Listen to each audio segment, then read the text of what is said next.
Cantique, quand cantique des degrés, au fait, c'est un cantique de voyage, on va dire, un cantique de voyage. Au fait, les psaumes, c'est des prières, on va dire, c'est des ensembles de prières. La plupart, c'est des ensembles de prières. Si vous voulez prier et vous lisez les psaumes, vous allez trouver beaucoup d'exemples. Lorsqu'on prend le cas de David, par exemple, il a rencontré beaucoup de difficultés. Donc, ça fait que si vous lisez ces psaumes, vous allez pouvoir facilement trouver des correspondances à votre vie aujourd'hui. Donc, le psalmiste ici, et ce n'est pas David seul qui a écrit les psaumes, vous savez ça? Ce n'est pas David seul. Donc, le psalmiste ici, il se réfère à Dieu parce qu'il est en difficulté. Donc, il dit ici, je lève les yeux vers les montagnes. Il faut penser à quelqu'un qui est sur une montagne et qui lève les yeux vers le ciel. Ou soit quelqu'un qui est en train de gravir une montagne, ou bien quelqu'un qui est au sol. En tout cas, quelqu'un qui regarde vers le haut. Et si quelqu'un regarde vers le haut, dans la prière, bon, c'est dans une attitude de prière, bien sûr, c'est qu'il veut demander quelque chose à Dieu. Et c'est là qu'il pose la question, d'où me viendra le secours? D'où me viendra le secours? Donc, la réponse lui-même, le psalmiste lui-même, il donne la réponse. Il dit que le secours me vient de l'Éternel qui a fait les cieux et la terre. Amen. Si nous allons faire une application à notre vie aujourd'hui, nous avons certains problèmes. Nous avons par exemple des difficultés financières, n'est-ce pas? Bien, quelqu'un ici a beaucoup d'argent. Répondez-moi. Quelqu'un parmi vous a beaucoup d'argent. Vous savez qu'il y a des gens qui sont en mesure de brûler même leur argent. Il y a des gens même qui sont même en mesure de prendre des billets de 10 000 et d'allumer ça comme ça, tout juste pour fumer, pour montrer qu'ils ont de l'argent. Je pense que ici, il n'y a personne qui ait atteint ce niveau-là. Donc, nous allons dire qu'aujourd'hui, nous avons des difficultés financières. Aujourd'hui, en tant que jeunes, on pense au mariage. Je me rappelle lorsqu'on était on était à la réunion des jeunes, celui qui dirigeait le débat a dit que parmi les choses importantes dans la vie, il y a le travail et il y a le conjoint. Si on fait ces deux choses-là, c'est qu'on a tout raté. Donc ça fait partie de certaines difficultés. Il y a une autre difficulté aussi qui est le cas des malédictions. Et lorsqu'on prend le cas des malédictions, c'est vraiment quelque chose de sérieux. Il y a des gens, c'est leurs parents qui les ont maudits. Et là, vous voyez que là, c'est un peu grave. Là, il y a aussi des gens, c'est des gens aussi qui les ont maudits. Il y a des gens aussi, c'est des agents dans le monde des ténèbres qui ont proféré des malédictions contre eux. Il y a aussi des gens qui sont dans des alliances et qui ne savent que faire. Donc, dans tous ces problèmes-là, il faut regarder, il faut lever les yeux vers le ciel. Amen. Quand on dit de lever les yeux vers le ciel, ce n'est pas que nous allons sortir et nous mettre à regarder en l'air. Ce n'est pas ça. Donc, lever les yeux vers le ciel ou bien lever les yeux vers les montagnes, c'est lever les yeux vers Dieu. C'est tourner sa pensée vers Dieu. Même si ta tête est courbée, même si tu regardes vers le sol, tes pensées peuvent être dirigées vers le ciel. Et si tes pensées sont dirigées vers le ciel, tu es en communication avec Dieu. Amen. Si tu es concentré, cela veut dire que tu es en communication avec Dieu. Amen. Je ne voudrais pas répéter certaines choses que j'avais dit ici, parlant de la communication du chrétien avec Dieu. Ce qui suit, c'est le secours me vient de l'Éternel qui a fait les cieux et la terre. Le secours me vient de l'Éternel qui a fait les cieux et la terre. Donc, on tourne les regards vers le ciel et le secours vient de Dieu. Ça veut dire que si j'insiste sur certaines choses, ça veut dire que c'est très important. Si vous priez, Dieu exauce. Mais nous allons insister sur Dieu a fait les cieux et la terre.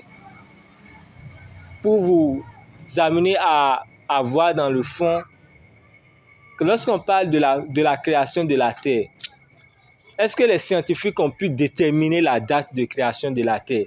Ils n'ont pas pu. C'est pour dire environ, dire des choses, et les gens racontent leurs théories.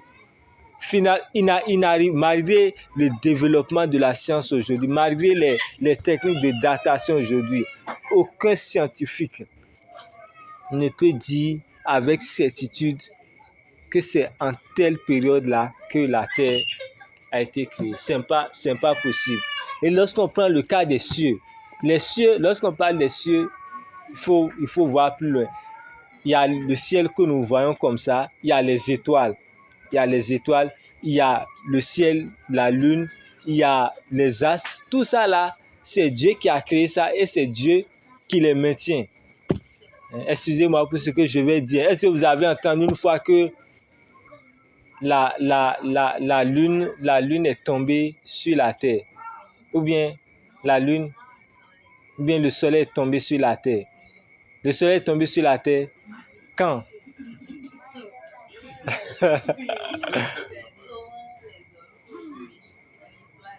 Comment les hommes sont? Ah, ok, voilà, ça c'est ce que les professeurs d'histoire géo ont dit. Mais ils n'ont pas, comment on appelle ça? C'est contraire à la Bible. C'est contraire à la Bible. Et ils ont dit que l'homme était un poisson, c'est ça, non? Il est devenu des choses. Et voilà. Et la belle preuve que c'est faux, si c'était vrai là, normalement, depuis le temps des hommes jusqu'à maintenant là, on allait avoir une autre race d'êtres humains. Et aujourd'hui, on constate qu'on ressemble à nos parents. Ou bien, cela contredit cela. Même en biologie, des cours de biologie. En biologie, si tu fais la série D, même A, vous allez faire ce qu'on appelle, il y a un essai qui porte sur l'information génétique. Tout ça là, c'est pas vrai, c'est pas vérifié. Donc l'homme est limité. Donc, vous voyez, la terre tourne autour du soleil. C'est ça qu'on nous a appris en histoire géo, n'est-ce pas? La lune aussi tourne, n'est-ce pas? Mais jamais ces choses-là ne se sont croisées. Ou bien, jamais ça. Donc, c'est Dieu qui a fait cela. Donc, aucun scientifique n'est à mesure de faire cela. Hein? Donc, Dieu est la source de toute existence. Donc, Dieu comprend tout. Dieu comprend tout. C'est comme si tu as un problème en mathématiques et tu vas vers ton professeur, tu dois être sûr que la réponse va venir de lui. Ou bien, c'est la même chose chez nous aussi. Si nous avons des problèmes dans notre vie, nous devons aller avec certitude vers Dieu. Il y a un pasteur qui prêchait un jour et il a dit que pour que quelqu'un sache pourquoi il est né, pourquoi Dieu l'a fait venir sur terre, il faut qu'il aille vers Dieu parce que c'est Dieu qui l'a créé. C'est la même chose. Il a pris le cas des matériels. Bon, on peut relativiser ça au cas des matériels. C'est celui qui a inventé un appareil ou bien qui a fabriqué un appareil qui peut dire ce pourquoi l'appareil est destiné. Amen. Et nous allons continuer. Le second verset dit quoi? Il ne permettra point que ton pied chancelle, c'est ça? C'est ça, hein? Il ne permettra point que ton pied chancelle. Celui qui te garde ne sommeille point. Amen. Ah oui, ne sommeillera point, c'est vrai, vous avez raison. Il ne permettra point que ton pied chancelle. Celui qui te garde ne sommeillera point. Lorsqu'on dit que les pieds de quelqu'un chancellent, ça veut dire quoi? C'est-à-dire qu'il est en train de tituber. Peut-être qu'il a cogné un caillou ou bien il est en train de perdre l'équilibre et il va tomber. Donc la Bible nous dit que Dieu ne permettra point que notre pied chancelle. Amen. Maintenant vous allez vous dire que il arrive des fois que dans notre vie on chancelle. Par exemple par rapport au péché, c'est comme si des fois on est attiré par le péché. Par rapport à des événements de la vie, c'est comme si on est perdu. C'est vrai, des moments peuvent arriver comme ça, comme le psalmiste qui a dit qu'il lève les yeux vers les montagnes pour demander le secours. Quand ce genre de situation arrive, ce que nous devons savoir, c'est que nous devons savoir que ce n'est pas le plan de Dieu que nous soyons perdus. Amen. Ce n'est pas le plan de Dieu que nous soyons perdus. En tout cas, ceux qui ont à peu près mon âge, ou bien ceux qui sont plus, au moins à l'âge de 20 ans, je vais dire à l'âge de 20 ans, celui qui a 20 ans doit avoir eu des moments dans sa vie où il s'est senti perdu. Il ne sait plus où aller. Il ne sait que faire. Dans ce genre de situation, on se tourne vers Dieu. Amen. Parce que Dieu a à mesure de nous orienter, Dieu a à mesure de nous diriger. En tant que chrétien, lorsque nous voulons prendre des décisions importantes, il faut demander à Dieu de nous montrer le chemin. Que ce soit concernant le mariage, que ce soit concernant les études, que ce soit concernant le travail, c'est des choses concernant lesquelles il faut prendre du temps et demander la direction de Dieu pour ne pas chanceler. Si éventuellement on a fait certaines options dans lesquelles on chancelle, il faut demander le secours à Dieu. On évolue dans le verset, dans le chapitre plutôt. Voici, le sommeil du livre d'or, celui qui garde Israël. Voici, il ne sommeille ni ne dort celui qui garde Israël. Mais avant cela, il ne permettra point que ton pied chancelle, celui qui te garde ne sommeille point. Voilà. Nous allons aussi parler de cela, celui qui te garde ne sommeille point. Pour vous amener à comprendre cela, on peut prendre le cas des gardiens. Vous savez que les gardiens aussi, excusez-moi, il y a des gardiens qui dorment.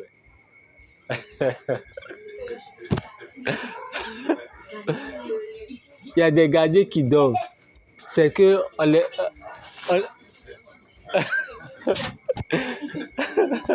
on leur a dit de garder, mais quand ils gardent, juste à un moment donné, ils dorment. C'est pour vous dire que garder là, ce n'est pas facile. Ceux qui arrivent à bien garder, c'est peut-être les militaires qu'on a mis dans les grandes agences, les banques, à la présidence, bien dans les ministères.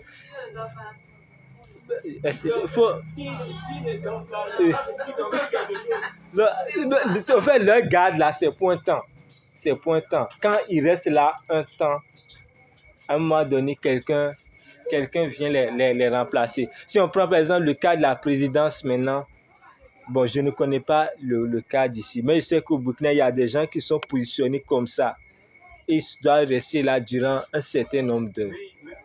Ici aussi, c'est comme ça. Mais quand ils finissent, quelqu'un d'autre vient les remplacer. Sinon, même à la banque, la personne reste, ils prennent position et c'est la position qu'il est. Donc, pour garder là, ce n'est pas facile. Il faut voir que Dieu garde tout le monde.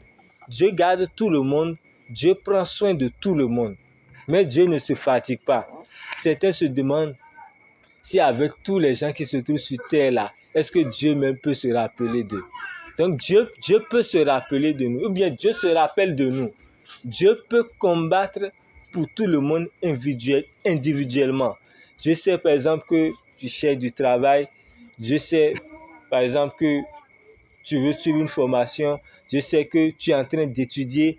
Et Dieu connaît tout ça là pour toi. Et Dieu peut venir à ton secours particulièrement, spécialement, à tout moment.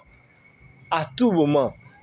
Si la Bible dit que Dieu ne sommeille pas, c'est que la surveillance de Dieu, c'est une surveillance infaillible. C'est qu'il n'y a pas de moment où la surveillance diminue ou bien la surveillance augmente. Vous savez que quel que soit l'être humain que tu es, c'est que si tu vas par exemple suivre un cours, la concentration avec laquelle tu suis le cours au départ, au milieu du cours, ça ne peut plus être la même concentration. Ça diminue toujours. Mais ce n'est pas le cas de Dieu. Dieu est en éveil à tout moment. Amen. Et nous allons... La partie qui suit dit quoi?